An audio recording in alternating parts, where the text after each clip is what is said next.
जो उनको देखता है वही शक सुबह संदेह की नजर से देखता है। अयोध्यावासी भरत को देखे तो कहे आ गया राम जी को वन में भेजने वाला षड्यंत्रकारी धूर बगुला भगत बना हुआ। आपस में खुसर खुसर खुसर खुसर इस तरह की बातें अयोध्या में। चूंकि उन्होंने कहा था हम राजा दशरथो राघव अमृष्यति, चाहे मैं मरूं चाहे दशरथ जी मरे चाहे राम जी मरे। उन्होंने अपने मन में सोचा कि मैं तो जिंदे हूं और पिताजी को पहले देखूं। भैया और पिताजी को देखना होगा तो पहले पिताजी को देखेंगे। इसलिए कैकेयी के घर में प्रवेश। कैकेयी के घर में ननिहाल से आने के बाद जब प्रवेश कर रहे थे तो अयोध्यावासी आपस में देखकर बोल रहे थे, देखो देखो हम कह रहे थे ना षड्यंत्रकारी षड्यंत्रकारी है, इसीलिए कैकेयी के घर में घुसा। इसको कौशल्या घर में नहीं जाना चाहिए था। बड़ी मां इति सिद्धम, सब लोग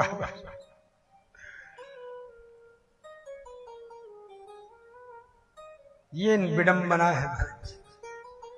अब खुसर फुसर ही बोल सकते थे अयोध्यावासी, राम जी के पक्ष में खुलकर बोल नहीं सकते थे। क्यों? क्योंकि राम जी के पक्ष में अगर खुलकर बोलने लगेंगे तो कैकेयी कहीं राजद्रोह का मुकदमा न चला जाए। भरत राजा हैं, भरत के विरुद्ध षड्यंत्र कर रहे हैं। इसलिए अंदर ही अंदर सब बेचारे चुप, कोई बोलने की हिम्मत नहीं जुटा पा रहा।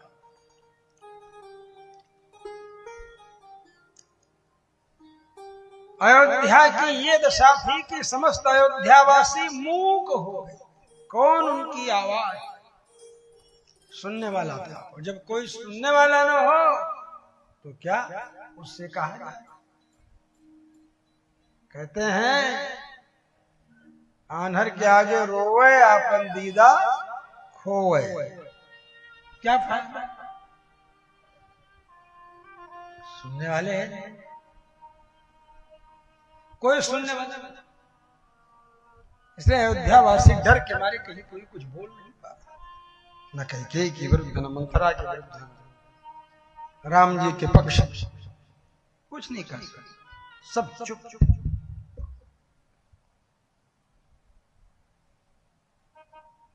कैकेयी जी के घर में प्रवेश करके कैकेयी जी को प्रणाम किया और बोले पिताजी कहाँ हैं? बोले पिताजी तो या गति सर्वभूतानां ताम गतिम ते पिता जपः। एज यूजुअल वे में बिल्कुल साधारण ढंग से बोल गई कैकेयी की जो सब लोगों की दशा एक दिन होती है उसी दशा को तुम्हारे पिता प्राप्त कर चुके। या गति सर्वभूतानां, सभी जीवों की जो गति है मरना ही तो है। और चाहे कोई अरबपति बन जाए, खरबपति बन जाए, कुछ भी बन जाए, विश्व का स्वामी बन जाए, सम्राट बन जाए, लेकिन मृत्यु तो अवश्यम भावी।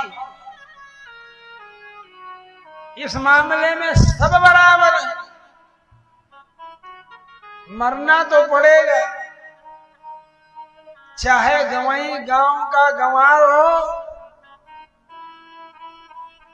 और चाहे संयुक्त राष्ट्र संघ का अध्यक्ष हो, चाहे भूखे प्यासे पेट पालने वाला किसी तरह गरीब व्यक्ति हो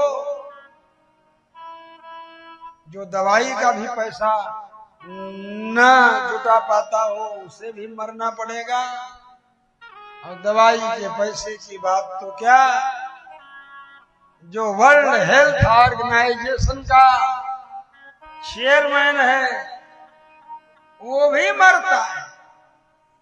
बहुत बड़ा डॉक्टर जो होता है हार्ट का, वो भी हार्ट अटैक से मर जाता है।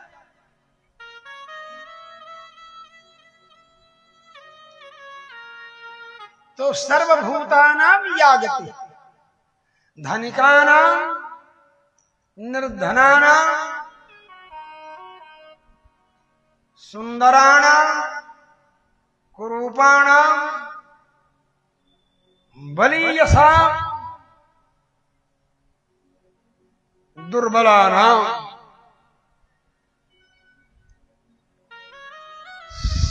सर्वभूतानां या गति यागतीनां उत्क्रांत गति वांग मनस लीयते मन प्राणे प्राणस्तेजस तेज परे दीवे एकी भूय गच्छत। ये जो भगवान वेद का सिद्धांत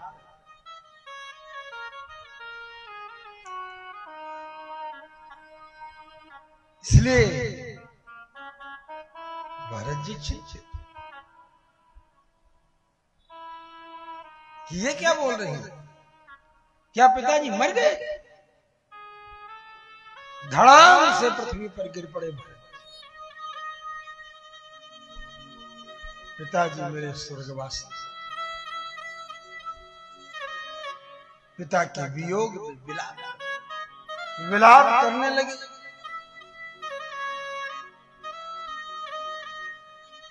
लालित पालितो येन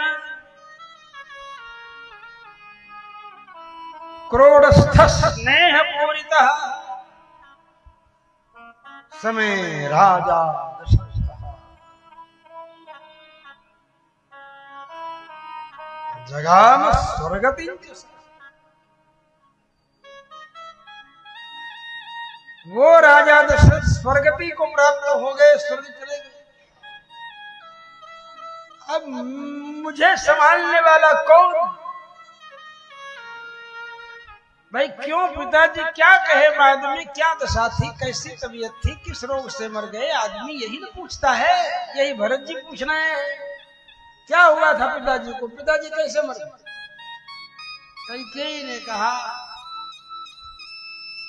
राम राम राम राम राम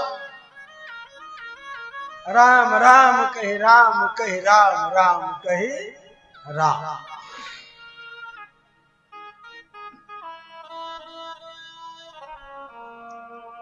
कहते हैं कि मां पश्चिमाम वाचम, मरते समय वाणी में उन्होंने क्या कहा? तो कहा राम राम कहे राम राम राम कहे राम राम राम कहते हुए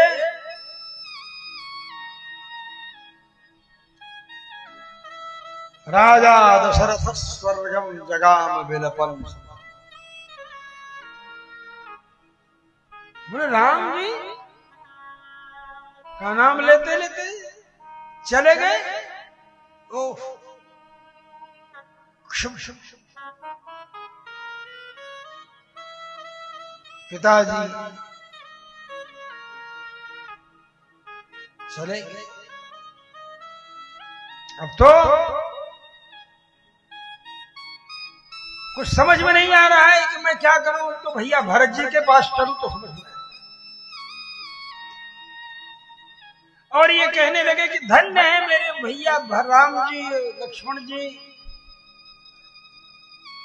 संस्कृतो ये न पिता, जिन्होंने मेरे पिताजी का अंतिम संस्कार किया। मैं अभागा, अंतिम संस्कार में भी नहीं। अभी कुछ मालूम तो है।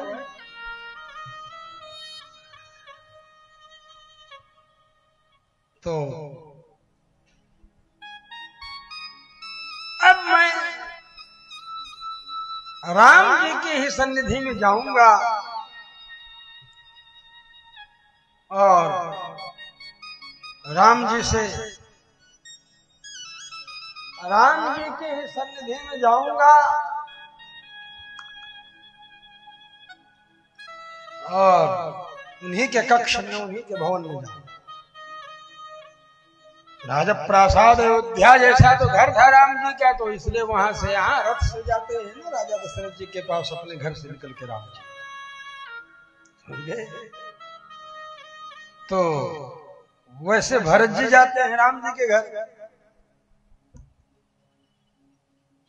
राम जी के घर में जाने के लिए भरत जी बढ़े बोले राम जी घर में नहीं है। बोले राम जी घर में नहीं, कहाँ है?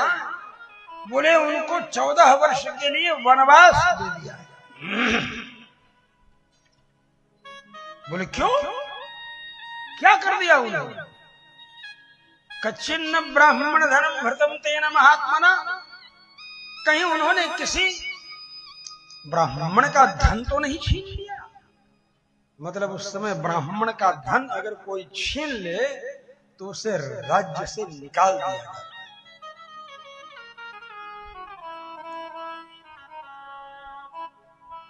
और कहीं उन्होंने दूसरे स्त्री के ऊपर नजर तो नहीं उठाई? वह भी ऐसा अपराध था उस समय कि आपको राज्य से बाहर निकाल दिया जाए। कच्चिन्न ब्राह्मण धनम हृतम तेन महात्मना। पूछते हैं कई जी 14 वर्ष तक लगातार, 14 क्या 12 और 13, 12 साल में विवाह हुआ तो 12 तक, और फिर विवाह के बाद 12 साल रहे, 12 12 24 और 25वां चल रहा है। जन्म से लेकर के इतने वर्षों का उन्होंने जोड़ गणित हिसाब लगाया कि हम कोई दोष देख लें, लेकिन जन्म से लेकर 25वें वर्ष में प्रविष्ट होने के समय तक भगवान श्री राम के द्वारा कोई भी ऐसा अपराध नहीं किया गया, न दिखा किसी भी तरह का बचपन से लेकर के कि कई उसका बहाना बना करके बता दे कि हाँ ये अपराध किया इसलिए वन में भेज। अंत में जब कुछ नहीं मिला तो उनको कहना पड़ा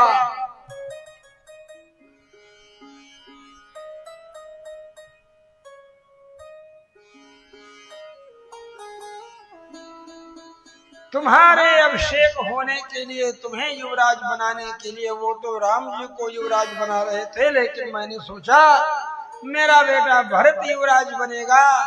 देवासुर संग्राम के समय मांगे गए 2 वरदानों के माध्यम से मैंने एक वरदान से तुम्हारा राज तिलक, दूसरे से उनका वनवास मांग लिया। इस तरह मैंने उनसे मांग लिया वनवास, क्योंकि 14 वर्ष तक तो अपना राज्य संचालन करोगे तो तुम्हारा सारा का सारा अधिकार दृढ़ मूल पाताल मूल, तुम्हारी जड़ें साम्राज्य की पाताल तक धंस।